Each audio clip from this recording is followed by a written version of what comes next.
సమరం న్యూస్ ఛానల్కు స్వాగతం. ఈనాటి ముఖ్యాంశాలు. ఈ నెల 22వ తేదీ నుంచే తగ్గనున్న నిత్యావసరాల ధరలు. నేత్రదానం గురించి ప్రతి ఒక్కరికి అవగాహన అవసరం. ఫేక్ల పని పడతాం. రైతుల ముసుగులో వైసీపీ రాజకీయం. సీఎం చంద్రబాబు. ఐటీ రంగంపైన ట్రంప్ సుంకాలు. మున్సిపాలిటీ ఎన్నికలకు సిద్ధం కండి. 3 నెలల ముందుగా ఎన్నికల కసరత్తు. చైనా విశ్వరూపం. లిక్కర్ కిక్కులో హల్చల్. బయటపడుతున్న డొల్ల కంపెనీల గుట్టు. సిగరెట్లు, టీ కాఫీలు గుండెకు మంచివా కావా? ఈరోజు వార్తలను చూద్దాం. ఈ నెల 22వ తేదీ నుంచే తగ్గనున్న నిత్యావసరాల ధరలు. దేశంలో దసరా దీపావళికి ముందే పండగ వస్తోంది. పండగ సరుకులన్నీ అతి తక్కువకే అందివస్తాయి. పాలు, పన్నీర్, బిస్కెట్లు, సబ్బులు, షాంపూల నుంచి ఏసీలు, రిఫ్రిజిరేటర్లు, చిన్న కార్లు, బైకుల దాకా ధరలు దిగొస్తాయి. ఆరోగ్య జీవిత బీమా మరింత చేరువవుతుంది. దసరా నవరాత్రులు ప్రారంభమయ్యే ఈ నెల 22వ తేదీ నుంచి జీఎస్టీ సంస్కరణలు అమల్లోకి తీసుకువచ్చేందుకు కేంద్ర ఆర్థిక మంత్రి నిర్మలా సీతారామన్ నేతృత్వంలోని జీఎస్టీ కౌన్సిల్ బుధవారం పచ్చజెండా ఊపింది. ప్రస్తుతమున్న 4 స్లాబులు ఇకపై 5%, 18% పన్ను రేట్లకే పరిమితం కానున్నాయి. ఆరోగ్య జీవిత బీమాపై ఎస్టీ రద్దుతో పాటు 33 రకాల అత్యవసర మందులపై ప్రస్తుతమున్న 12% పన్నును పూర్తిగా తొలగించారు. వైద్య పరికరాలపై జీఎస్టీని 12% నుంచి 5%కు తగ్గించారు. దీంతో ప్రజలకు ఆరోగ్య భద్రత పెరగనుంది. నోట్బుక్లు, పెన్సిళ్లు, క్రేయాన్లు, మ్యాప్లు, చార్టులపై జీఎస్టీ రద్దు చేయడం విద్యార్థులపై భారాన్ని తగ్గించనుంది. ఫోన్ల ధరల్లో మాత్రం మార్పు లేదు. నేత్రదానం గురించి ప్రతి ఒక్కరికి అవగాహన అవసరం. నేత్రదానం మనిషిలోని మానవత్వానికి ప్రతీక. అమూల్యమైన నేత్రాలను మట్టిపాలు, బుగ్గిపాలు చేయవద్దు. ఒకరి నేత్రదానంతో 2 అంధులకు జీవితం ప్రసాదించవచ్చు. నేత్రదానం గురించి ప్రతి ఒక్కరికి అవగాహన అవసరమని ప్రముఖ వైద్యులు, Swechha Gora eye bank executive director doctor G Samaram పేర్కొన్నారు.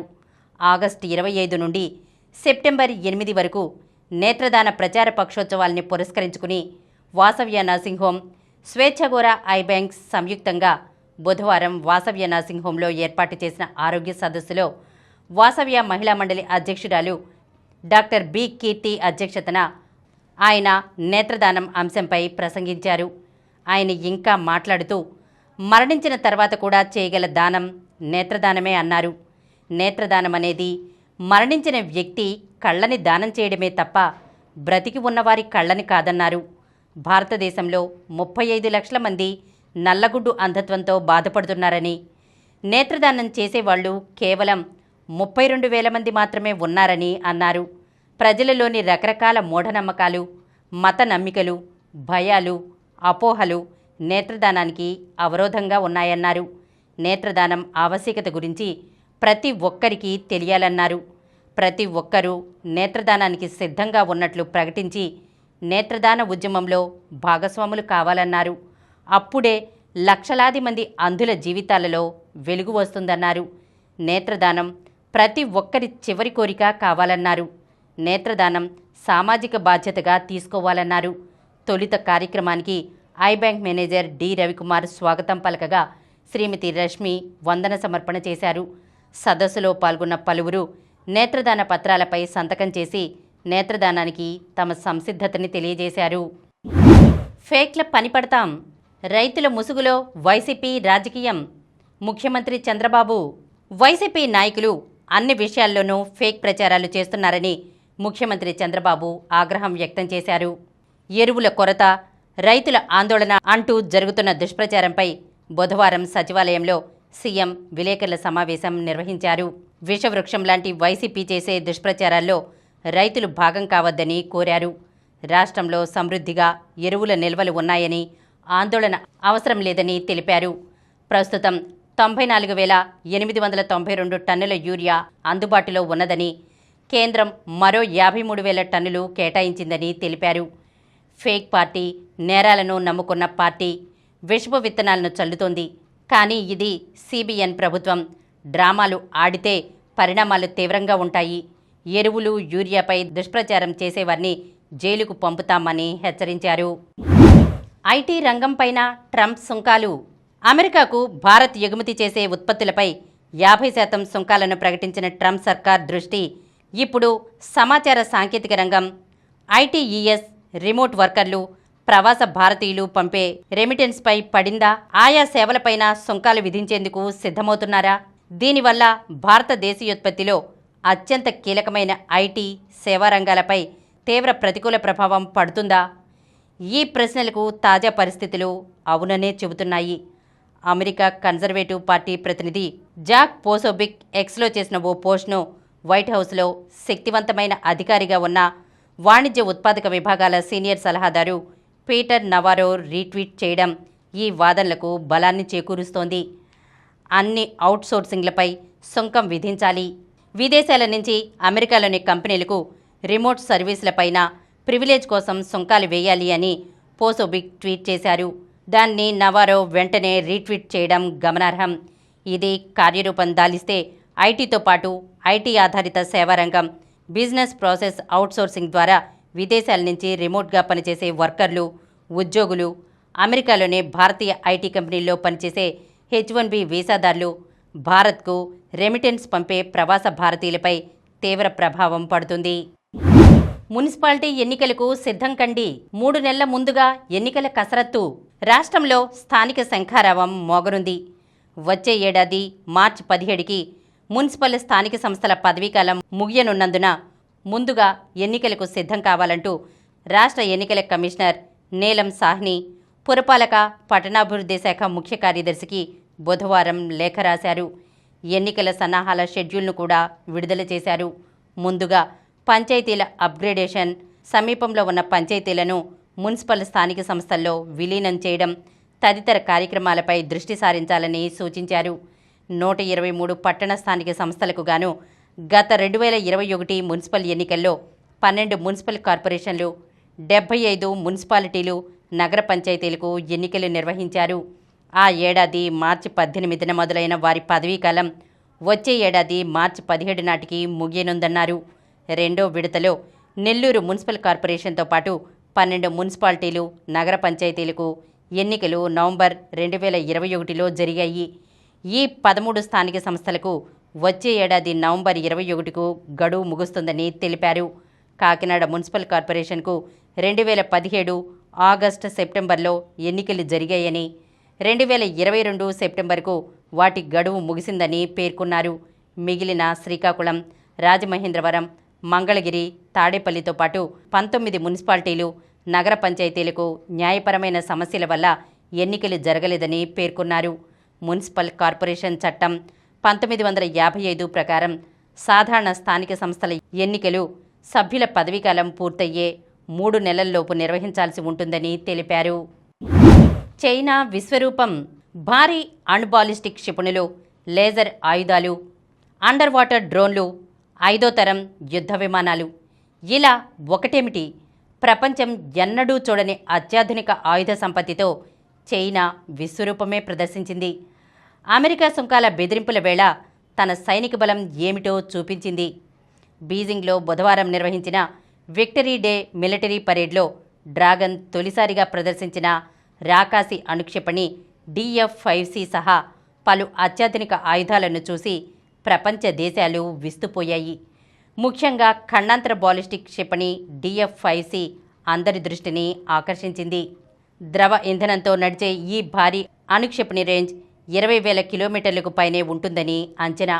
అంటే ఈ మిస్సైల్ భూగోళంపై ఎక్కడి లక్ష్యాన్నైనా ఛేదించగలదు.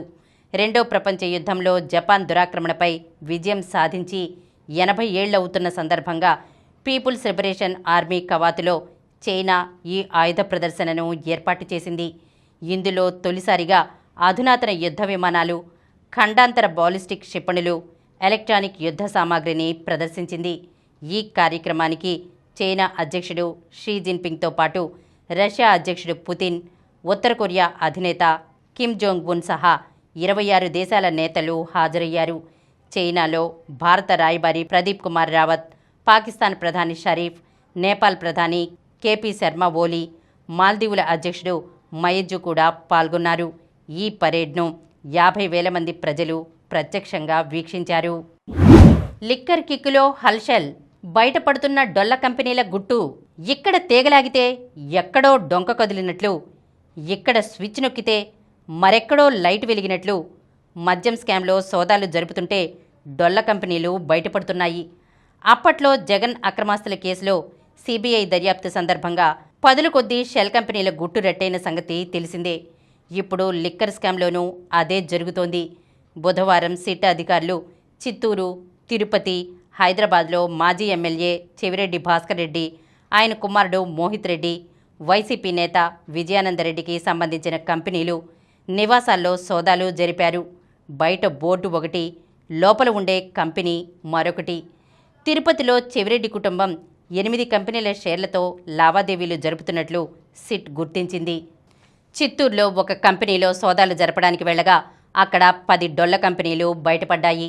హైదరాబాద్లోనూ ఇలాంటి చిత్రాలే వెలుగు చూశాయి. అన్నిటికంటే మించి ఎన్నికల సమయంలో పట్టుబడిన 8 కోట్ల రూపాయలు తనవే అని, అవి రియల్ ఎస్టేట్ వ్యాపారానికి సంబంధించినవని చెప్పిన ప్రద్యుమ్నతో చెవిరెడ్డి కుమారుడు మోహిత్ రెడ్డికి ఉన్న వ్యాపార సంబంధము బయటపడింది. అలాగే సజ్జల రామకృష్ణారెడ్డి తనయుడు భార్గవరెడ్డికి లిక్కర్ స్కామ్ నిందితులతో బంధముందని తేలింది. వెరసి సిటీ సోదాల్లో ఒక పెద్ద నెట్వర్క్ బయటపడింది. సిగరెట్లు, టీ, కాఫీలు గుండెకు మంచివా కావా? టీ, కాఫీలలో గుండెను ఉద్రిక్తపరిచే పదార్థాలు ఉన్నాయి. మామూలుగా కాఫీ, టీలు మెదడును ఉత్తేజపరుస్తాయి, కండరాలని హుషారుపరుస్తాయి. భోజనం చేయగానే కాఫీ కానీ టీ కానీ తీసుకుంటే ఫినిషింగ్ టచ్ లాగా తీసుకున్న ఆహారం శక్తిని కలిగిస్తున్నట్లు ఫీలింగ్ ఇస్తుంది. టీ, కాఫీ, కోకో వీటన్నింటిలోనూ కెఫిన్ పదార్థం కేంద్ర నాడీ మండలాన్ని, కండరాలని ఉత్తేజపరుస్తుంది. వీటి మోతాదు కాస్త మించితే నిద్రలేమి కలగడం, వణుకు రావడం, గుండె వేగంగా కొట్టుకోవడం, దడ అనిపించడం జరుగుతుంది. కడుపులో మంట, నొప్పి వస్తాయి. గుండె జబ్బు, రక్తపోటు ఉన్నవారిలో ఈ బాధలు మరింత ఎక్కువ అనిపిస్తాయి. అంతేకాదు, కాఫీ, టీలు రక్తంలో కొవ్వు పదార్థాలు ఎక్కువ చేరడానికి సహకరిస్తాయి. దానివల్ల రక్తనాళాలు గట్టిపడతాయి. పొగ త్రాగడం గుండెకు హానికరం. చుట్ట, బీడీ, సిగరెట్లలో ఉండే నికోటిన్ పదార్థం గుండె వేగాన్ని పెంచుతాయి. రక్తపోటు ఎక్కువవుతుంది. గుండె నుంచి ఎక్కువ రక్తం పంపవుతుంది. దీంతో గుండె మీద శ్రమ ఎక్కువవుతుంది. ఇది ఇలా ఉండగా పొగ త్రాగడం వల్ల రక్తనాళాలు అనారోగ్యంగా తయారవుతాయి. అసలే గుండె బలహీనత, దానికి తోడు రక్తనాళాలు నీరసం.